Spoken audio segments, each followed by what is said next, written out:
আর মুসলিম উম্মার একতার জন্য যে সমাধানটা সেটা আমাদের কাছেই আছে। লেকচারের শুরুতে যে আয়াতটা বলেছিলাম, আল্লাহ পবিত্র কোরআনে বলেছেন, সূরা ইমরানের 103 নম্বর আয়াতে বলা হয়েছে, ওয়াতাসিমু বিহাবলিল্লাহি জামিআন ওয়া লা তাফাররাকু। তোমরা সবাই আল্লাহর রজ্জু শক্ত করে ধরো, পরস্পর বিচ্ছিন্ন হও না।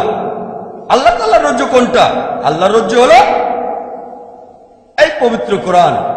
আল্লাহ বলেছেন, তোমরা সবাই আল্লাহর রজ্জু শক্ত করে ধরো, পরস্পর বিচ্ছিন্ন হও না। ওয়াতাসিমু বিহাবলিল্লাহি জামিআন ওয়া লা তাফাররাকু। সবাই আল্লাহর রজ্জু শক্ত করে ধরো, পরস্পর বিচ্ছিন্ন হও না। শক্ত করে ধরো আর বিচ্ছিন্ন হও না, ডাবল গুরুত্ব, দ্বিগুণ গুরুত্ব। আর পবিত্র কোরআনের অনেক আয়াতে বলা হয়েছে, আতিউল্লাহ ওয়া আতিউর রাসূল। আল্লাহ এবং তার রাসূলকে মেনে চলো। আল্লাহ আমাদের মুসলিমদের এই আদেশ দিয়েছেন। অনেক জায়গায় তিনি বলেছেন, সব মিলিয়ে 20টারও বেশি আয়াতে, পবিত্র কোরআনে 20টারও বেশি আয়াতে আল্লাহ তাআলা বলেছেন, আতিউল্লাহ ওয়া আতিউর রাসূল। সূরা ইমরানের 32 নম্বর আয়াতে উল্লেখ করা হয়েছে, সূরা ইমরানের 132 নম্বর আয়াতে উল্লেখ করা হয়েছে, সূরা নিসার 13 নম্বর আয়াতে উল্লেখ করা হয়েছে, সূরা নিসার 59 নম্বর আয়াতে উল্লেখ করা হয়েছে, সূরা নিসার 69 নম্বর আয়াতে উল্লেখ করা হয়েছে, সূরা নিসার 80 নম্বর আয়াতে উল্লেখ করা হয়েছে, সূরা মাইদার 92 নম্বর আয়াতে উল্লেখ করা হয়েছে, সূরা আনফালের 1 নম্বর আয়াতে উল্লেখ করা হয়েছে, সূরা আনফালের 20 নম্বর আয়াতে উল্লেখ করা হয়েছে, সূরা আনফালের 46 নম্বর আয়াতে বলা হয়েছে, সূরা তাওবার 71 নম্বর আয়াতে উল্লেখ করা হয়েছে, সূরা নূরের 47 নম্বর আয়াতে উল্লেখ করা হয়েছে, সূরা নূরের 52 নম্বর আয়াতে উল্লেখ করা হয়েছে, সূরা নূরের 54 নম্বর আয়াতে উল্লেখ করা হয়েছে, সূরা আহজাবের 31 নম্বর আয়াতে উল্লেখ করা হয়েছে, সূরা আহজাবের 33 নম্বর আয়াতে উল্লেখ করা হয়েছে, সূরা মুহাম্মদের 33 নম্বর আয়াতে উল্লেখ করা হয়েছে, সূরা ফাতার 17 নম্বর আয়াতে উল্লেখ করা হয়েছে, সূরা হুজরাতের 14 নম্বর আয়াতে উল্লেখ করা হয়েছে, সূরা মুজাদিলার 13 নম্বর আয়াতে উল্লেখ করা হয়েছে, সূরা তাগাবুনের 12 নম্বর আয়াতে উল্লেখ করা হয়েছে। পবিত্র কোরআনে 20টারও বেশি আয়াতে আল্লাহ বলেছেন, আতিউল্লাহ ওয়া আতিউর রাসূল।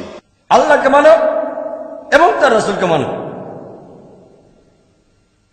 তাহলে আল্লাহর রজ্জু এই পবিত্র কোরআন আর সহিহ হাদিস, নবীজি মুহাম্মদ সাল্লাল্লাহু আলাইহি সাল্লাম। আল্লাহ তাআলা আমাদের বলেছেন, তোমরা সবাই আল্লাহর রজ্জু শক্ত করে ধরো আর পরস্পর বিচ্ছিন্ন হও না। পবিত্র কোরআন এবং সহিহ হাদিস। আল্লাহ পবিত্র কোরআনে বলেছেন, সূরা আনামের 159 নম্বর আয়াতে উল্লেখ করা হয়েছে, আল্লাহ বলেছেন যে যারা দিন সম্পর্কে নানা মতের সৃষ্টি করেছে এবং বিভিন্ন দলে বিভক্ত হয়েছে, তাদের কোনো দায়িত্ব তোমার নয়। নবীজিকে বলছেন, তাদের কোনো দায়িত্ব তোমার নয়। তাদের বিষয় আল্লাহর এখতিয়ারভুক্ত। আল্লাহ তাদের কৃতকর্ম সম্পর্কে অবহিত করবেন আর আল্লাহ তাদের বলবেন যে সত্যিটা কি। আল্লাহ নবীজিকে বলছেন, যারা ধর্মে নানা মতের সৃষ্টি করে আর বিভিন্ন দলে বিভক্ত হয়, হে নবী, তাদের কোনো দায়িত্ব তোমার নয়। তাদের বিষয় আল্লাহর এখতিয়ারভুক্ত। আল্লাহ তাদের কৃতকর্ম সম্পর্কে অবহিত করবেন। তার মানে ইসলাম ধর্মে বিভিন্ন দল তৈরি করা হচ্ছে হারাম, এটা নিষিদ্ধ। আর পবিত্র কোরআনে এই কথাটা অনেকবার বলা হয়েছে। আল্লাহ পবিত্র কোরআনে বলেছেন, সূরা রুমের 31-32 নম্বর আয়াতে উল্লেখ করা হয়েছে, বলা হয়েছে, মুশরিকদের অন্তর্ভুক্ত হয়েও না যারা আল্লাহ সুবহানাহু ওয়া তাআলার শরীক উপাসনা করে, আর তাদের মতো হয়েও না যারা দ্বীনে মতভেদ সৃষ্টি করে, বিভিন্ন দলে বিভক্ত হয় আর প্রত্যেক দল উল্লাস করে তারা সত্যের পথে আছে। আল্লাহ পবিত্র কোরআনে সূরা রুমের 31 ও 32 নম্বর আয়াতে উল্লেখ করেছেন, তাদের মতো হয়েও না যারা আল্লাহর সাথে কাউকে শরীক করে, আর তাদের মতো হয়েও না যারা দ্বীনে মতভেদ সৃষ্টি করে, বিভিন্ন দলে বিভক্ত হয় আর প্রত্যেকেই উল্লাস করে যে তারাই সঠিক সত্যের পথে আছে। আল্লাহ এই কথাটা আবারও বলেছেন, সূরা মুমিনুনের 53 ও 54 নম্বর আয়াতে উল্লেখ করা হয়েছে যে তাদের মতো হয়েও না যারা দ্বীনে মতভেদ সৃষ্টি করে আর বিভিন্ন দলে বিভক্ত হয় এবং তারা প্রত্যেকেই উল্লাস করে যে একমাত্র আমরাই সত্যের পথে আছি। এছাড়া পবিত্র কোরআনে সূরা শুরার 13 ও 14 নম্বর আয়াতে উল্লেখ করা হয়েছে যে তোমরা দ্বীনকে প্রতিষ্ঠিত করো আর কোন রকম মতভেদ সৃষ্টি করো না। পবিত্র কোরআনে এরকম আরো অনেক আয়াতে বলা হয়েছে বিভিন্ন দলে বিভক্ত হয়েও না। তাহলে ইসলাম ধর্মে বিভিন্ন দল তৈরি করা এটা হারাম, এটা নিষিদ্ধ। 4টা রেফারেন্স দিলাম, এরকম আরো আছে। তবে যদি কোনো মুসলিমকে জিজ্ঞেস করি যে আপনি কি, আপনার ধর্মটা কি। কেউ বলবে আমি হানাফি, কেউ বলবে আমি শাফি, কেউ বলবে আমি হামলি, কেউ বলবে আমি মালিকি, কেউ বলবে আমি সালাফি, কেউ বলবে আমি আহলে হাদিস। আমাদের প্রিয় নবীজি কি ছিলেন? তিনি কি হানাফি ছিলেন, নাকি ছিলেন মালিকি, নাকি শাফি ছিলেন, অথবা ছিলেন হামলি, নাকি আহলে হাদিস, নাকি ছিলেন সালাফি? তিনি কি ছিলেন? আল্লাহ পবিত্র কোরআনে বলেছেন, সূরা ইমরানের 67 নম্বর আয়াতে উল্লেখ করা হয়েছে, ইব্রাহিম আলাইহিস সালাম ইহুদি অথবা খ্রিস্টান ছিলেন না, ছিলেন আত্মসমর্পণকারী, ছিলেন মুসলিম। পবিত্র কোরআনে সূরা ইমরানের 52 নম্বর আয়াতে উল্লেখ করা হয়েছে যে যীশু খ্রিস্টের অনুসারী যারা ছিল তারা সবাই বলল আমরা তো মুসলিম।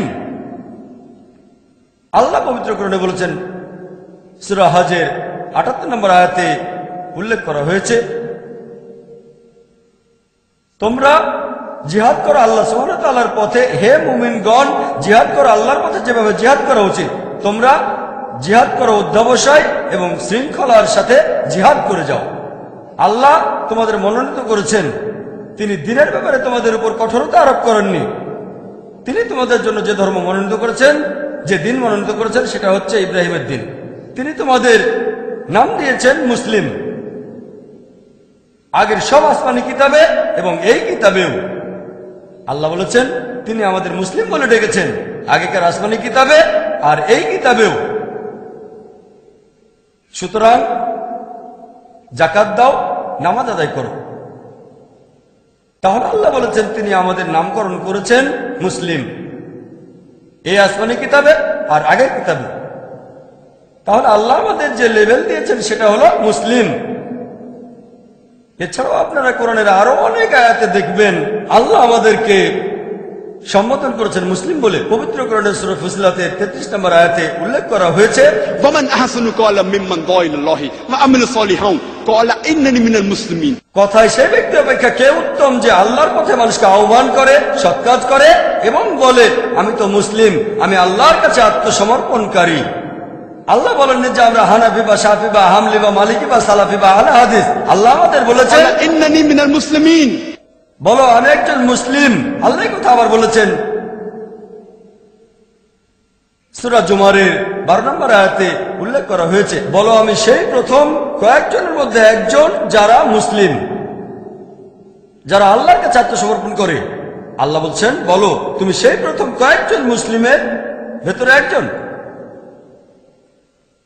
আমার লেকচারের শুরুতে দাওয়ার মাস্টারকে এটা নিয়ে বলেছিলাম, একেবারে শুরুতে না, একটু পরে লেকচার শুরুর আগে। দাওয়ার মাস্টার কি হচ্ছে সূরা ইমরানের 64 নম্বর আয়াত, যেখানে উল্লেখ করা হয়েছে কুল ইয়া আহলাল কিতাব, বলো হে কিতাবীগণ, তাআলাউ ইলা কালিমাতিন সাওয়াইন বাইনানা বাইনাকুম, এসো সেই কথায় যা আমাদের ও তোমাদের মধ্যে এক। প্রথম সাদৃশ্য কি? আল্লাহ না'বুদা ইল্লাল্লাহ, আমরা আল্লাহ ছাড়া কারো ইবাদত করি না, ওয়ালা নুশরিকা বিহি শাইয়্যান, আল্লাহর সাথে কাউকে শরীক করি না, ওয়ালা ইয়াত্তাখিযা বা'দুনা বা'দান আরবাবান মিন দুনিল্লাহ, আমরা আল্লাহ ব্যতীত আমাদের মধ্য থেকে কাউকে ঈশ্বর বলে গ্রহণ করি না। ফাইন তাওয়াল্লাউ, যদি তারা মুখ ফিরিয়ে নেয়, ফাকুলু শাদু, বলো তোমরা সাক্ষী থাকো বিআন্না মুসলিমুন, যে আমরা মুসলিম, আল্লাহর কাছে আত্মসমর্পণ করি। যখন আমরা অমুসলিমদের সাথে কথা বলি, কোনো সমস্যা হলে ফাকুলু শাদু, তোমরা সাক্ষী থাকো যে আমরা মুসলিম, আল্লাহ তাআলার কাছে নিজের ইচ্ছাকে সমর্পণ করি। এরপর পবিত্র কোরআনে সূরা হজের 78 নম্বর আয়াতে উল্লেখ করা হয়েছে যে আল্লাহ আমাদের নামকরণ করেছেন মুসলিম। সব মিলিয়ে পবিত্র কোরআনে 7টি আয়াতে বলেছেন আল্লাহ তাআলা নিজেদের মুসলিম বলো, কুল কুল কুল, বলো তোমরা মুসলিম, বলো তোমরা মুসলিম। পবিত্র কোরআনে সূরা ফুসিলাতে 33 নম্বর আয়াতে উল্লেখ করা হয়েছে। এরপর সূরা জুমারের 12 নম্বর আয়াতে উল্লেখ করা হয়েছে, সূরা ইমরানের 64 নম্বর আয়াতে উল্লেখ করা হয়েছে, সূরা বাকারার 136 নম্বর আয়াতে উল্লেখ করা হয়েছে, এরপর সূরা আম্বিয়ার 108 নম্বর আয়াতে উল্লেখ করা হয়েছে, সূরা কাসাসের 53 নম্বর আয়াতে উল্লেখ করা হয়েছে, সূরা আনকাবুতের 46 নম্বর আয়াতে উল্লেখ করা হয়েছে। পবিত্র কোরআনের 7টি জায়গায় আল্লাহ বলেছেন কুল, বলো যে তোমরা মুসলিম, তোমরা বলো যে তোমরা মুসলিম। তাহলে মতভেদটা আসছে কোথা থেকে?